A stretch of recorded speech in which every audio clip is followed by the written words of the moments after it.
Good evening, boyos and ghouls. Welcome back to another Round the Clock Break segment. My name is Kimberly, and today I am going to be reviewing the 1997 film I Know What You Did Last Summer, starring Jennifer Love Hewitt, Freddie Prinze Jr., Sarah Michelle Gellar, and Johnny Galecki. So these are a lot of big time actor and actresses that we know today. Around this time, it was probably one of their first breakthroughs in the industry, one of their first hits. So when I went in watching this movie, this is, by the way, my first viewing of this movie. I know, big shocker, one of horror classics that I had not seen yet. So between this one and I Still Know What You Did Last Summer, I have not seen. So we are going in with a fresh new mindset and my intake on this film. So, as I was saying, with this movie, we have a lot of big time actors, and I was super excited going in and watching this and recognizing a lot of familiar faces. A lot of familiar faces that I'm not quite used to seeing in like horror films. Like, we have Jennifer Love Hewitt, who, you know, I remember from the hit TV show Ghost Whisperer. So I guess a little bit of horror there, but not as spooky. And then we have Freddie Prinze Jr. and Sarah Michelle Gellar. Now, when I think of these two combo, first of all, love them. They are still married today, and that is phenomenal. They're like one of my favorite power couples of the 90s. But when I think of them and playing in movies, I think of those very funny classic Scooby-Doo and Scooby-Doo 2 movies where they played,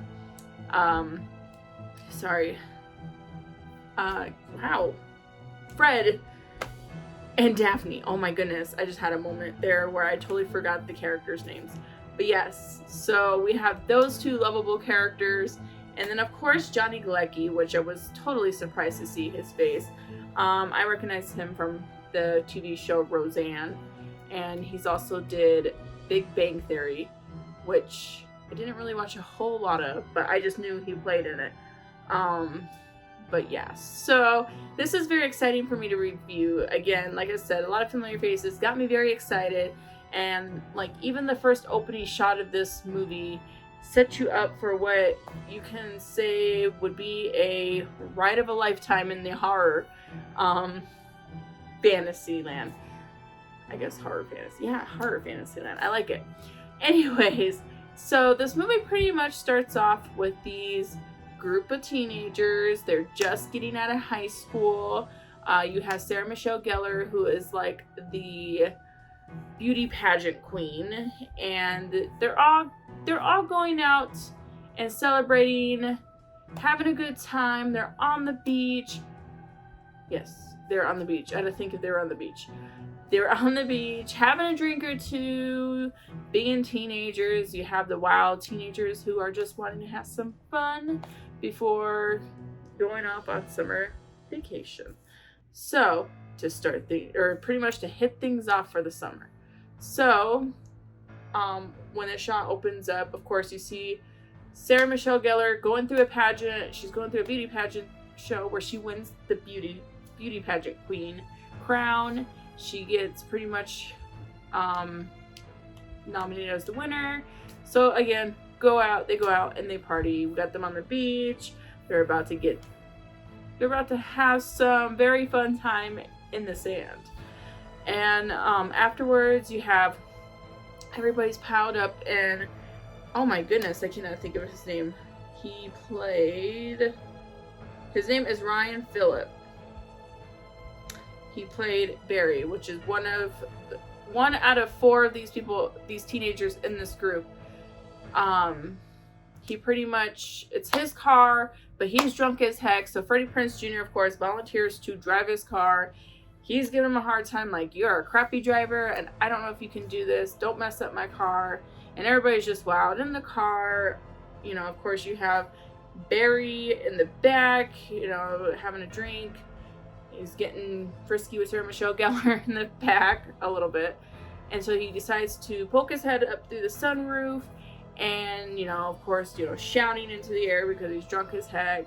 And he ends up dropping his bottle of beer on Freddie Prinze Jr., who ends up not seeing the road ahead of him because he's too focused on his lab, and they run over a guy. So this is the setup premise of the movie, where this guy gets ran over, pretty much kill this guy, and now they have to debate what they want to do, whether they want to go and tell the cops, or are we just going to forget about this whole shenanigans and dump the body off somewhere. But of course, it's not a horror movie if we just go and turn ourselves into the cops, because if we turn ourselves into the cops, then we just don't have nothing. Movie ends, kids go to jail, probably face like a lifetime for manslaughter. Yeah, we don't want that in a horror movie. We want to see these kids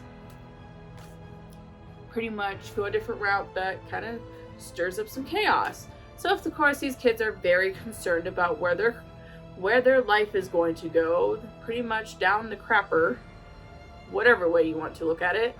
But these kids end up pretty much dumping this body off into the ocean, and leaving them and pretending that nothing ever happened. So these kids have to, I say kids, but they're teenagers, have to carry this for the rest of their life and to their graves, because they are not to tell a soul. After that, it shoots to 1 year later. So we got 1 year later after these horrible events. And now everything starts to unfold. So I'm going to start off by saying that there's going to be very minor spoilers, but there will be some. Again, this movie's been out for a while, so if you haven't seen it, of course, go watch it. Right now, I know it's not on any other streaming app, but you can rent it off of YouTube, or you could go pick up a copy. I know Vudu and Amazon Prime also have it, so you can also check it out there. But again, this movie's been out for a while, so I might get in a little bit of some spoilers, but not too much, in case you guys want to watch it. So, first of all, I'm going to say I actually really enjoyed this movie. As much as I thought I would. Like, I mean, I'm not going to say I went in thinking I was going to not like this movie. I was like, okay, you know, it's a classic. Hear a lot about it. We'll give it a try. But I went in with no expectations whether I was going to like it or not. But I did indeed come out liking this movie a lot. Whether it is just to watch for fun, seeing a lot of these actors we all know and love on screen playing pretty much the heroines and pretty much villains at the same time. They're a little bit of both. They're not good, they're not bad. So, yeah. So I really enjoyed the heck out of this movie. It was really entertaining from beginning to end. Had me on my seat, and maybe a couple of jump scares. Not even a couple. There was only one jump scare, and it would have to be that very end sequence. But other than that, everything was set up so nicely. I love how the story kind of pretty much quickly, it goes one direction, and you're thinking, okay, so a lot of the events that's unfolding after 1 year, basically, somebody knows that these kids have done this act of hiding the body and not taking blame for their actions, and it's coming back to bite them in the butt. So you're thinking, okay, maybe it's the ghost of this man who they just ran over and they dumped their body into the water. Maybe he's coming back and avenging his death by killing off each one of these characters. But then when it goes to one direction, it goes and steers off into another. So now we're into a whole new plot line that we didn't even realize, or we probably wouldn't have realized. And I really like that. I love watching a horror movie that has no predictions and that it pretty much surprises and shocks me at the end. And this movie held to that one. So for being a movie that was pretty much made in the 90s, I would definitely have to say a lot of like the gore sequences and some of the kill scenes were a little cheesy, still had a little bit of depth to it, but for a 90s movie, it did kind of, it almost is like a border between an 80s, coming out of the 80s, and then just barely hitting that peak of the 2000s where the special effects got a little bit more better.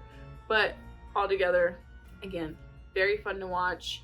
And yeah, so I would have to say one of the most interesting kill scenes to me would probably have to be, I'm trying to think. Wow, a lot of them were just very, very basic, very normal to me. I mean, like watching tons and tons of horror movies, it's pretty much falls in the category I've seen it. So nothing really too unique, but I would have to say maybe the closest to the unique that I saw would probably, and it wasn't, I guess it wasn't really a death scene per se, it was more of a trickery of the mind, or I don't know. Yeah, now that I look back at this scene and I'm really analyzing it, I really don't know what to make of it. But anyhow, Jennifer Love Hewitt's character has, is already trying to solve the puzzle on what's going on with why somebody's after them, who's found out about them, because apparently all four of them have not said anything to anybody, so now somebody's out to get them. So she comes to the peak of realizing who it is, and she jumps in her car and she's going over to Sarah Michelle Gellar, who just got all of her hair chopped off the night before, and who is just passionately about her hair. So when she sees this kind of pretty much freaks her out, and she's like, oh no. So of course Jennifer Love Hewitt heads over to her house. She hears some scratching inside of her trunk, so we're thinking that maybe the killer got into the trunk or in the backseat of her car and is about to kill her. But she pulls over her car, gets out, gives it a few minutes before she opens up the trunk, and she sees Freddie Prinze Jr., who was supposed to be her boyfriend, or at this moment in time her ex, because they were broken up, laying in the back of the trunk with a whole bunch of crabs just crawling all over him. So I thought that was very interesting and neat. The only thing I'm very confused about with that whole scene was that we later discover when Jennifer Love Hewitt closes the trunk and runs off to Sarah Michelle Gellar's house along with the other guy that was part of this. They head back and she's about to show her friends what she just found in her trunk.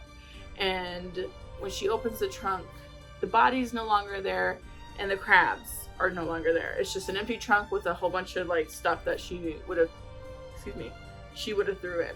So what really confused me about this was it wasn't really a paranormal movie where, like, maybe it was paranormal activities just messing with the minds of these teenagers and making them feel haunted for their actions, unless that's what they were trying to go, that maybe Jennifer Love Hewitt was so far deep into this that maybe she started to hallucinate and see Freddie Prinze Jr., because in the next shot you see that Freddie Prinze Jr. is alive. He is not dead. And, it was kind of weird. And it almost made you feel as though maybe Freddie Prinze Jr. was behind this whole thing. But, yeah, very strange. Especially when you get to the end and you see how it all kind of unfolds. It doesn't make sense. And it was one of those scenes that I'm not sure if it was necessary to even have this scene in the movie. Granted, like I said, it was probably one of the most interesting kills in the movie. A partial kill, since he didn't really die. But altogether, I wouldn't say it was a very necessary scene to even be put into the movie. So yeah, interesting kill, but maybe not a necessary scene, because I still don't get where it plays along. But I guess a mystery that we'll never know. But that's probably one thing that kind of flawed it, and maybe just anybody who's watching it would think it's just a fun little ride and a little bit of a suspense for the audience, like, hey, somebody's in her trunk, is it the killer or is it a dead body? But like me, I analyze the movies, and if things look a little off, I'm like, wait a minute. Yeah, so so again, a lot of the kills in this movie were all unique, I guess, in their own way, but they were still very similar to other horror movies. So I can't really pinpoint any of the other kill scenes to be in like something that really intrigued me. But yeah, I guess one of the shocker deaths of the movie would probably have to be what's his name? I just said it too. Johnny Galecki's character, Max. Because he was no part of the death of this man. Yeah, I didn't get why he got killed, but yeah.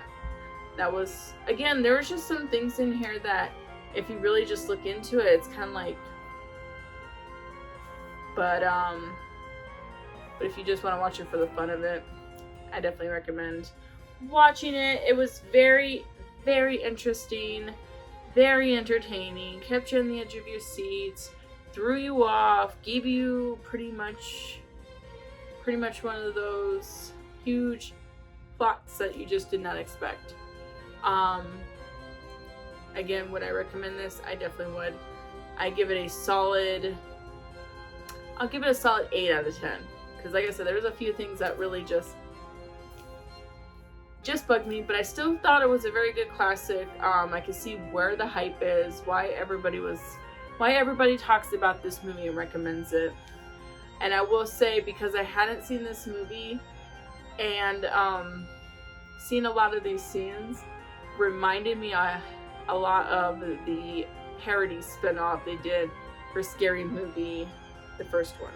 So I know they parodied Scream in the first Scary Movie, but they also parodied a lot of the I Know What You Did Last Summer, and I couldn't help that on certain scenes in this movie, thinking back to the scene in Scary Movie and laughing my butt off, because of course the Wayans brothers really knows how to make you laugh at some scenes. So that was kind of interesting. But yeah, so that is my review on the 1997 film I Know What You Did Last Summer. I am definitely very interested, was just looking it up to watching the second one, so that'll probably be my next watches. I still Know What You Did Last Summer. The only thing that kept me hanging on to watching the second part to this movie was the fact that they do bring back Jennifer Love Hewitt and Freddie Prinze Jr. And I'm like, okay, we'll see. Maybe this will be a good one, or maybe it'll be a flop. But either way, it'd be a fun little ride for me to watch. But yes, that is my review. I hope you guys enjoyed. If you have seen this movie, please comment below what you liked about this movie and what you didn't like about this movie. We love to hear your feedback, and if you haven't subscribed to our channel, definitely subscribe. We post content pretty much on a weekly basis. So whether it is a new movie coming out or a movie that's been out for a while that we just want to go and revisit, we got you covered. We even do skits and fun little things like that on here. So I hope you guys all have a wonderful evening. Enjoy this weekend, and you guys all have a lovely day. Bye.